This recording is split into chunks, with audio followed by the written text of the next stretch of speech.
The space station Orison drifted between two stars like a quiet thought. Its metal halls were clean, bright, and full of soft humming sounds. For most beings, it was just another place to work and survive. For Ryan Hale, it was the farthest he had ever been from Earth. Ryan was a human systems engineer, sent as part of Earth's first long-term cooperation program with the Galactic Council. Humans were still new to the wider galaxy. Many species watched them closely. Some were curious. Some were afraid. Ryan did not feel important. He felt tired. His living unit was small, designed for shared housing. When he arrived, he expected another human. Instead, he found an alien already inside. She was sitting on the floor, legs folded neatly under her, long arms resting still. Her skin was pale blue, almost silver under the lights. Her eyes were large and dark, reflecting everything. Thin ridges ran along the sides of her head where hair would be on a human. She wore simple station clothing and did not move when Ryan entered. For a long moment, they just looked at each other. "I'm Ryan," he said finally, raising one hand slowly. "Human." "Engineer." She blinked once, then twice. "I am Len," she said in careful common speech. Her voice was soft and low, like air moving through glass. "I will share this space." Ryan nodded. "Looks like it. That was how it began. During the day, they barely spoke." Ryan worked long hours repairing energy relays and learning alien systems that made little sense to him. Len left early and returned late. When she was there, she stayed on her side of the room, quiet and watchful. Ryan noticed she rarely made sudden movements. She avoided standing behind him. She never turned her back unless there was a wall. He assumed it was just cultural difference. The first night, Ryan laid out his sleep pad near the wall, as assigned. Len placed hers on the opposite side, far away. The lights dimmed automatically. The station entered its night cycle. Ryan slept poorly. New sounds, new gravity, new everything. Sometime during the night, he woke up. Something felt different. He opened his eyes and stared at the ceiling. The room was darker now, lit only by faint blue strips along the floor. He turned his head slightly. Len's sleep pad was closer, not much, just a small distance, enough that he noticed. He frowned but said nothing. Maybe the pad had shifted. Maybe she moved in her sleep. The next morning, everything was normal again. Her pad was back where it started. Ryan shrugged it off. The second night, it happened again. This time, he was awake when it happened. He lay very still, breathing slow. He heard the faint sound of fabric moving, soft. "Careful." Out of the corner of his eye, he saw Len rise to her knees. She moved with slow, precise control, as if afraid of making noise. She reached out and gently pulled her sleep pad closer to his. Then she froze. Ryan's heart pounded, but he did not move. After a long moment, she returned to her pad and lay down. In the morning, her pad was back in its original place. Ryan did not mention it. He did not know how. By the third night, curiosity won. He stayed awake, pretending to sleep. Again, she moved closer. This time, she paused longer. Her eyes were open, watching him. Not with hunger, not with fear. With focus. Ryan finally spoke, keeping his voice calm. "You know I'm awake, right?" Silene froze like a statue. Slowly, she stood and stepped back. "I apologize," she said. "I did not intend disturbance." "Why do you move closer every night?" Ryan asked. He kept his tone gentle. "If I'm making you uncomfortable, I can request a transfer." Her eyes widened slightly. "No," she said quickly.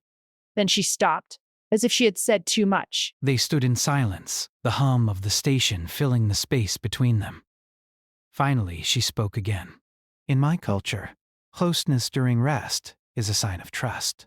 Ryan blinked. "Trust?" "Yes. He scratched the back of his head. But during the day, you stay as far away from me as possible. That is also trust, she said. That did not help. Over the next few days, Ryan paid closer attention.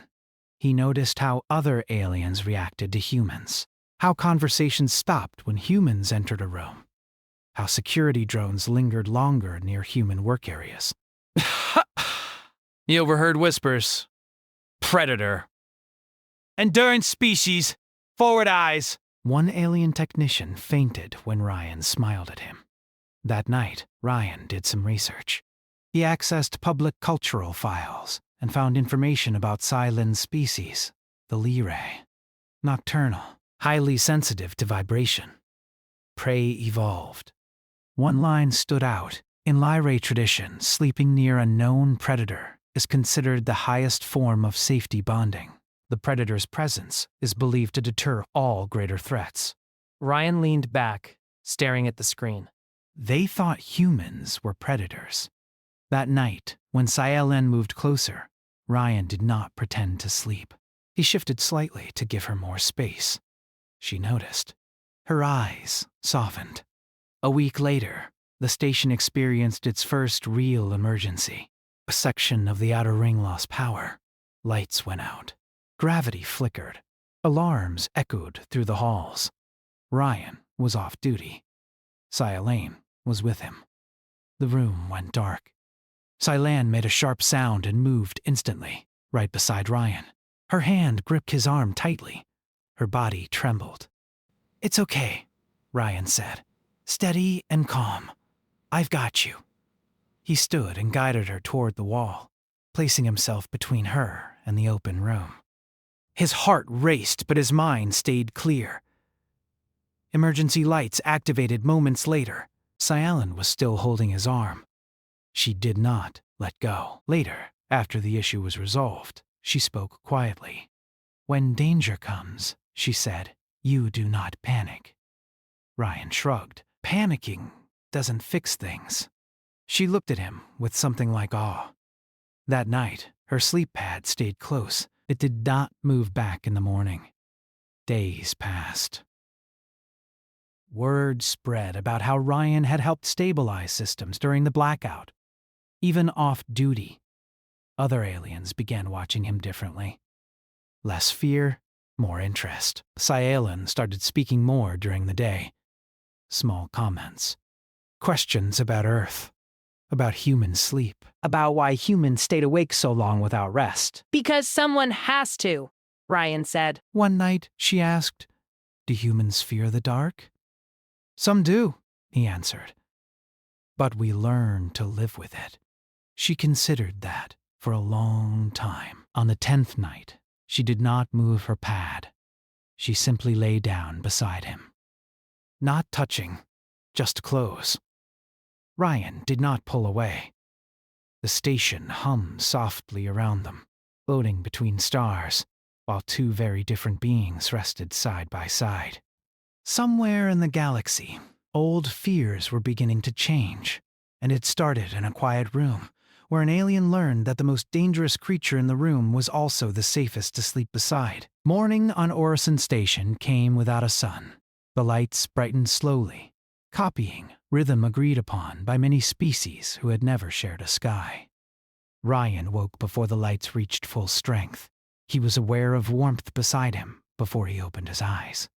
Sci-Fi lay close, her breathing slow and even. She had not moved away during the night.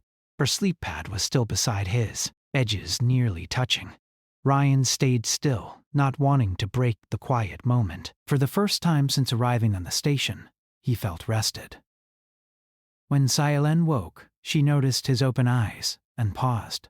Her pupils narrowed slightly, a Lyrae sign of uncertainty. "I remained," she said softly, as if asking permission.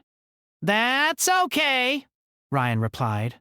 "You didn't disturb me." Her shoulders relaxed. She sat up, folding her limbs neatly. "Thank you." That simple exchange changed something between them. During the day, Sci-Fi did not avoid him as much. She still kept distance in crowded halls, but when they were alone, she spoke freely. She asked about Earth's oceans, about why humans build music instead of silence, about why Ryan chose engineering instead of command. I liked fixing things, he said. Systems make sense. People, less so. She made a soft clicking sound that Ryan had learned meant amusement. At work, Ryan noticed more eyes on him, not hostile, curious. He caught fragments of conversation when others thought he could not hear.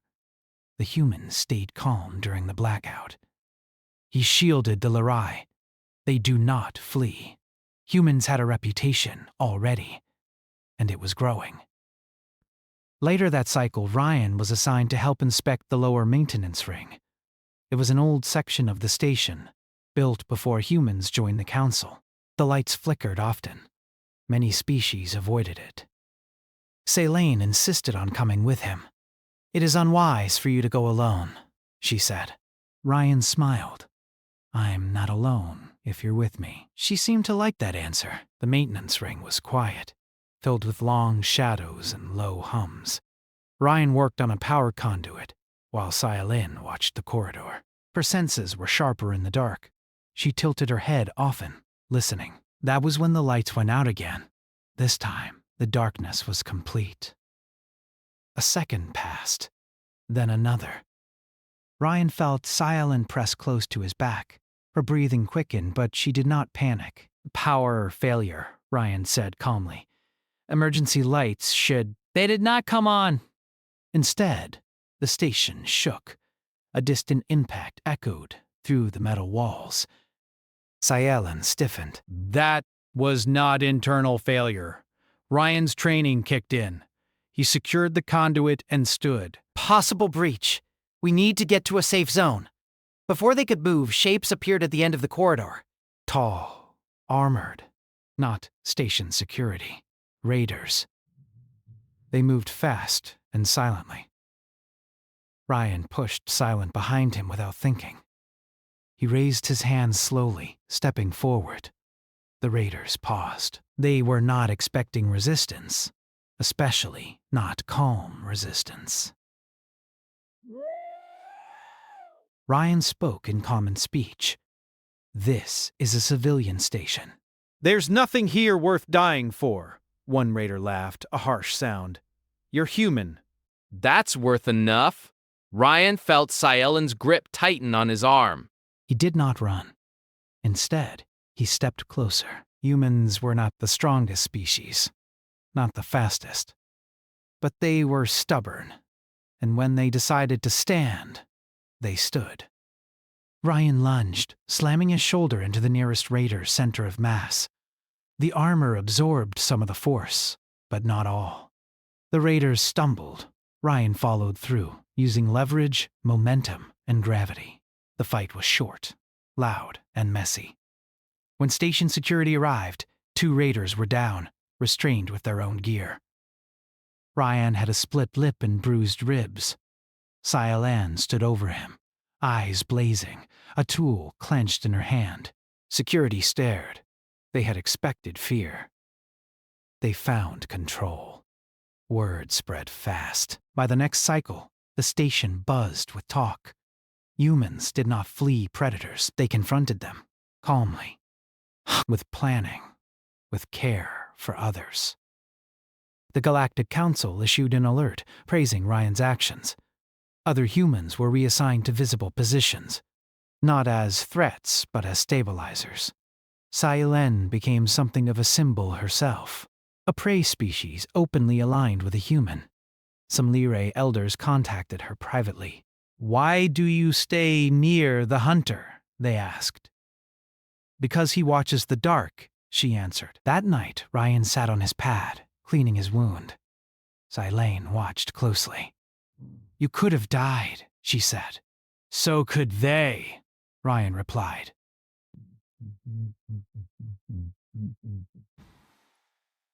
That's usually how danger works. She moved closer, inspecting his injury with careful fingers.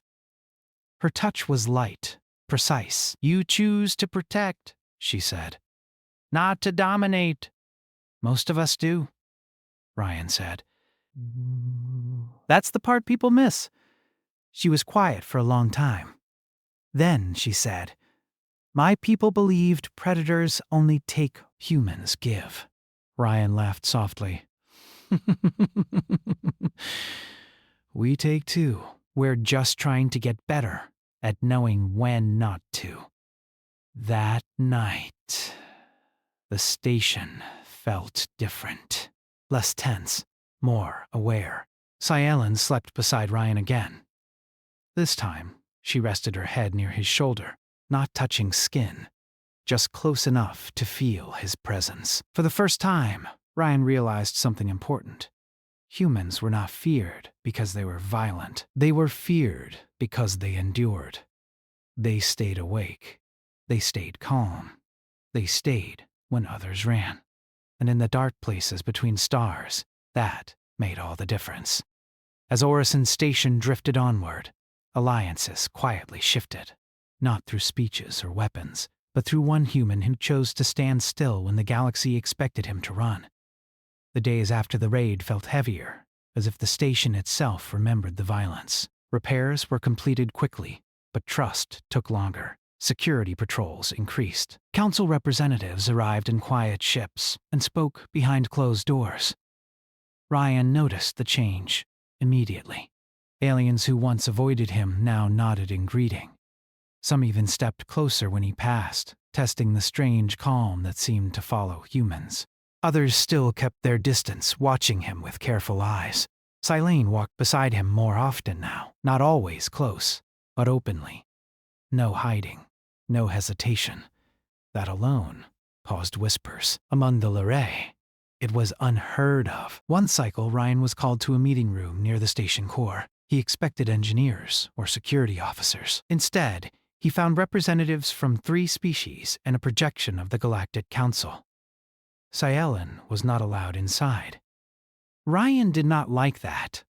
"We appreciate your actions during the recent attack," said a tall avian being, feathers shifting with each word. "However, new information has surfaced." The projection flickered, showing star maps and data streams. "The raiders were not acting alone," another voice said. "They were testing us." Ryan crossed his arms. "Testing for what?" "For response," the council replied. "And for humans." Ryan felt a slow, cold weight settle in his chest. "They wanted to see how humans react under pressure," the council continued. "Your behavior confirmed several theories." Ryan raised an eyebrow. "And those are? That humans remain functional in prolonged stress?" The council said. "That you protect non-humans instinctively, and that your presence alters threat calculations." Ryan let out a short breath. "So what's the problem?" "The problem," the council said, "is that another force is coming. A far larger one." The room fell silent. "They're called the Virics," the avian said. "They conquer by fear. They target prey species first. They collapse morale before cities." Ryan thought of Scilen, of her people, of the way she moved closer in the dark. "What do you want from me?" he asked. The council did not hesitate. "We want humans at the center of civilian sectors." "We want you visible, present, calm." Ryan almost laughed. "You want us to stand there and look dangerous?" "No," the council said. "We want you to look unafraid." Ryan agreed, though something about the request sat wrong in his gut. Humans were not tools, but they were allies. When he returned to the living unit, Scilen was waiting. "You were summoned," she said. Gah. You did not tell me, she added, her tone neutral but tight. Ryan sighed. "They didn't give me a choice." He told her everything. She listened without interrupting, eyes dark and focused. "The Virex destroyed 3 Lyra colonies," she said quietly when he finished. "We fled without warning. Without defense." Ryan clenched his jaw. "I'm sorry." She looked at him. If they come here, will you leave? The question struck harder than he expected. No, he said immediately. I won't. Her shoulders lowered, a visible release of tension. That night, Scifi did not move her pad. She lay beside Ryan from the start. Days passed. Then, weeks. The station prepared for possible attack. Evacuation routes were mapped. Defense systems powered up. Still, fear crept in. Some prey species began isolating themselves. Others argued to abandon Orison Station entirely. Humans stayed. Not just Ryan. All of them. They worked longer shifts, took watch rotations, sat quietly in common areas, speaking softly, laughing sometimes. Being visible, being human. It worked. Panic slowed. Then the Virex arrived. They did not attack immediately. Their ships appeared at the edge of sensor range, dark and massive. They broadcast no messages. They simply waited. Fear rippled through the station like a living thing. Ryan was in the central corridor when the lights dimmed again.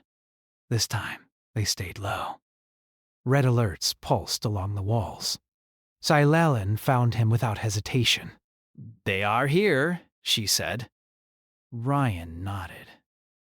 "I know!" A transmission cut through the station. "This is Virex Command," a cold voice announced. "Surrender civilian populations. Humans will be removed separately." Ryan felt Scifi tense beside him. "That won't happen," he muttered. The council hesitated, debated. Humans did not. Ryan stepped forward into a broadcast zone without waiting for permission. "This is Ryan Hale," he said calmly. Human engineer, Orison Station. There was a pause. "You are not a commander," the Virex replied. "No," Ryan said, "but I'm still here." The Virex scanned him, analyzed heart rate, breathing, stillness. "Step aside," they ordered. "This does not concern you." Ryan did not move. "Everything that happens here concerns me," he said. Around him, other humans stepped into view. Standing, quiet, watching. The Virex hesitated again. They had no data for this. The attack came suddenly. Not missiles, not boarding parties, a psychic wave. Fear amplified. Panic forced into every mind. Aliens screamed, collapsed, fled. Ryan felt it hit him like a storm. Images of death, failure, darkness. He closed his eyes and breathed. In, out. He grounded himself in simple thoughts. The floor, his weight, Celine's presence beside him. Celine cried out, clutching her head. Ryan grabbed her, pulling her close. He wrapped his arms around her, shielding her from nothing but everything. "Stay with me," he said firmly. "Focus on my voice." She shook violently, but she did not run. Other humans did the same. Holding, anchoring, speaking calmly. The psychic wave faltered. For the first time, the Virex felt resistance. They escalated. Boarding craft launched. Ryan moved with purpose. He guided civilians to shelters. He coordinated repairs under fire. He never shouted, never panicked. Scifi stayed with him, acting as his eyes in the dark, warning him of movement, guiding him through smoke and debris. At one point, a Virex unit cornered them near an access shaft. Ryan stood between it and Scifi. The creature towered over him, radiating terror. "Why do you not fear?" it demanded. Ryan met its gaze. "Because I've lived with it." The Virex struck. Ryan dodged, using the environment, using timing. He was hurt. Bleeding. Still standing. Scifi activated a station override panel nearby, opening the shaft and venting the section. The Virex was pulled back, roaring. Into the void, silence followed. The Virex withdrew hours later. Not defeated, but denied. Orison Station still stood. Afterward, the station was quiet in a new way. Exhausted. Changed. Silene and Ryan sat together in their room, too tired to speak. She finally broke the silence.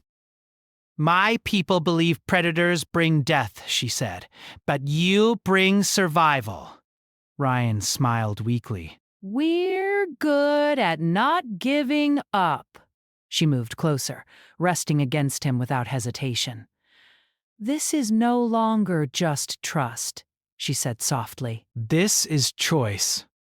Outside, the galaxy watched.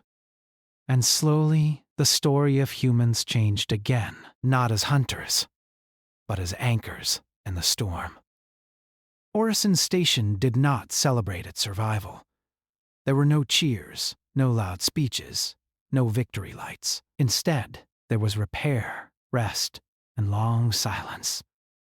The kind of silence that comes after fear has passed, but memory remains. Ryan woke with pain in his ribs and stiffness in his arms. The room lights were low. Silene sat beside him, alert even though exhaustion showed in her posture. She had not slept much since the Virax withdrew. You should still be resting, she said. Ryan shifted carefully. So should you. She did not argue. That alone told him how tired she was. Across the station, the damage was clear. Hull sections were scorched. Corridors were bent and torn. Some systems were barely holding together. But Orison still lived. The Galactic Council returned in full force. This time, they did not speak only among themselves. They walked the halls. They observed humans working beside aliens, quietly fixing what fear had broken. One council member stopped Ryan during a repair shift. You were injured, the being said. Why are you here? Ryan tightened a bolt and shrugged. Because it's broken. That is not an answer, the council member said. It's the only one I've got, Ryan replied. Word spread again. Humans were injured. Humans were tired. Humans stayed. Silene began receiving messages from Lyrae survivors across the sector. Some were fearful, some confused, some angry. You stand beside the Predator, one message read. You should flee. Silene replied with calm truth. He stands beside me. That reply traveled farther than she expected. Meanwhile, scans detected something troubling. The Virax had not truly left. Their ships lingered at the edge of known space. Watching, learning. The council called an emergency assembly. The Virax adapt, the council said. They will return with greater force. Psychic pressure alone failed. Next time, they will combine it with physical assault. Fear rippled through the chamber. Ryan stood without being asked. Then we adapt too, he said. The room quieted. How? The council asked. Ryan glanced at Cielen, then back to the council. You stop treating humans like weapons and start treating us like anchors. He explained his idea simply. Humans would be placed at critical civilian points, not to fight, but to stabilize, to remain calm, to resist psychic fear naturally, then help others do the same. The council hesitated. Silene stepped forward.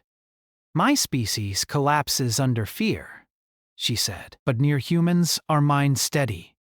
We do not flee. We remember how to breathe.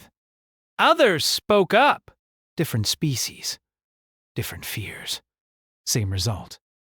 The council agreed. Preparation began immediately. Humans were spread across Orison Station. Sitting, standing, working, talking, laughing softly. Not pretending to be brave. Just being themselves. Cielen stayed with Ryan near the station core, where the psychic pressure would be strongest. The Virax returned sooner than expected. This time, there was no warning. A psychic surge slammed into the station like a tidal wave. Aliens screamed. Systems flickered. Gravity wavered. Ryan felt it again. The crushing weight of despair. The whisper that everything would fail. He closed his eyes and breathed. Silene pressed close, gripping his arm. Stay, she whispered. I'm here, he said. I'm not going anywhere. Around them, humans did the same, talking calmly, touching shoulders, grounding others in reality. The Virex escalated. Boarding craft breached the hull in multiple locations. This time, Orison was ready. Defense teams moved efficiently. Not rushed, not panicked. Ryan coordinated repairs while under fire, relaying instructions clearly. Silene warned of enemy movement before sensors picked it up. In one corridor, a breach collapsed part of the ceiling. Ryan shoved 2 civilians clear before the structure fell. Pain exploded through his side as debris struck him. Silene screamed his name. He tried to stand. His legs failed. The Virex felt it. They focused on him. A Virex commander approached, its presence crushing. You are the anchor, it hissed. Break you, and they fall. Ryan coughed, tasting blood. Maybe, he said, but you still have to try. The Virex unleashed its full psychic force. Ryan's vision blurred. Memories surfaced. Failures, loss, fear. Then he felt Sielen's hands on his face. Look at me, she said urgently. Breathe with me. He focused on her eyes, her steady presence, her trust. The psychic pressure cracked. Other humans felt it too. They pushed back mentally, not with force, but with refusal. The Virex commander recoiled. Something unexpected happened. The station core responded. Ancient alien technology, dormant for centuries, activated. It had been built long ago by a species that believed fear was the greatest enemy. The system recognized human neural patterns. Ryan did not control it. He simply existed near it. The system amplified human calm into a station-wide field. Fear weakened. Aliens stood upright. The Virex screamed, not in pain, but in confusion. They had never faced an enemy that did not fight fear with fear. The Virex retreated again, this time in disorder. The battle ended. Ryan collapsed. When he woke, he was in a medical bay. Silene sat beside him, eyes red, but steady. You scared me, she said. Sorry, he murmured. She shook her head. Do not apologize for surviving. The council arrived later. You have changed the balance. They said, the Virex will not return soon. Ryan closed his eyes. Good. I'm tired. Silene leaned closer. Rest. I will watch. And for the first time, the galaxy understood something important. Humans were not strongest when they attacked. They were strongest when they endured. And beside them, others learned how to endure too. Orison Station healed slowly, like a living thing that had learned pain but refused to die. Hull plates were replaced, systems stabilized. The hum of the station returned to its steady rhythm.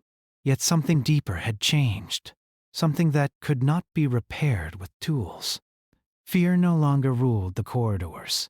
Ryan spent many days in recovery, though he argued he felt fine, long before the doctors agreed.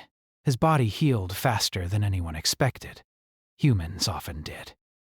But the exhaustion stayed longer, settling deep in his bones. Silene rarely left his side. When he finally returned to their living unit, the room felt different, larger, warmer. The space that once separated their sleep pads no longer existed. They placed them together without discussion, as if it had always been that way. During the day, Silene was no longer avoided by her own kind. Lirai visitors sought her out, asking questions, listening carefully as she spoke about humans, about calm. About choice. You do not dominate them? One asked in disbelief. No, Silene answered simply. They stand with us. The Galactic Council released official statements soon after. Humans were no longer classified as potential predators. Their designation changed to something new. psychological stabilizer species. Ryan laughed when he heard it. That's a long title. It is accurate, Silen replied.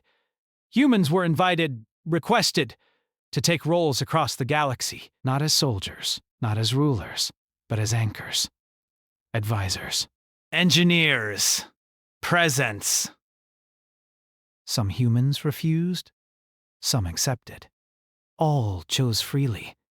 That freedom mattered. The ancient system beneath Orison Station was studied carefully. It responded to human neural patterns not because humans were powerful, but because they were steady.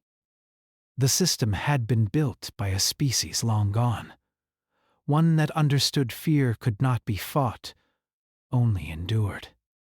Ryan became a quiet legend. He disliked that. When asked to speak before the council, he kept it short.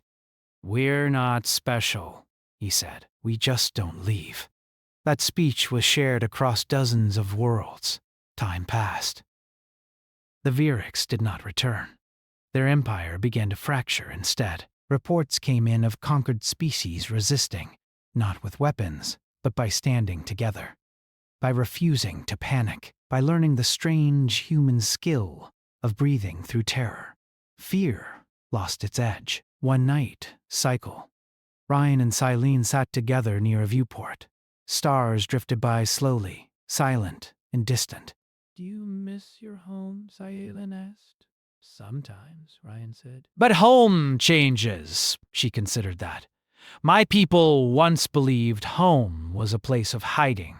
Ryan smiled gently. What do you believe now? She leaned closer, resting against his side. Home is where I feel safe enough to sleep. Ryan felt a warmth in his chest that had nothing to do with injury. Later, the council made one final request. They asked Ryan and Silene to become permanent liaisons between humans and prey species across the sector. Living examples of trust, choice, shared space. Ryan hesitated. Silene did not. I will go, she said. If he goes. Ryan sighed. Guess that answers it. Their quarters changed. Larger now. Designed for two beings who had learned how to exist together without fear. At night, Silene still moved closer, but not out of instinct anymore, out of want. On their final night on Orison Station, they stood together in the same room, where everything had begun. Do you remember the first night? Ryan asked. Yes, Silene said. I was afraid. And now? She looked at him, eyes steady and open. Now I am not. They slept side by side, no distance between them at all. As their ship departed Orison, messages followed them from across the galaxy.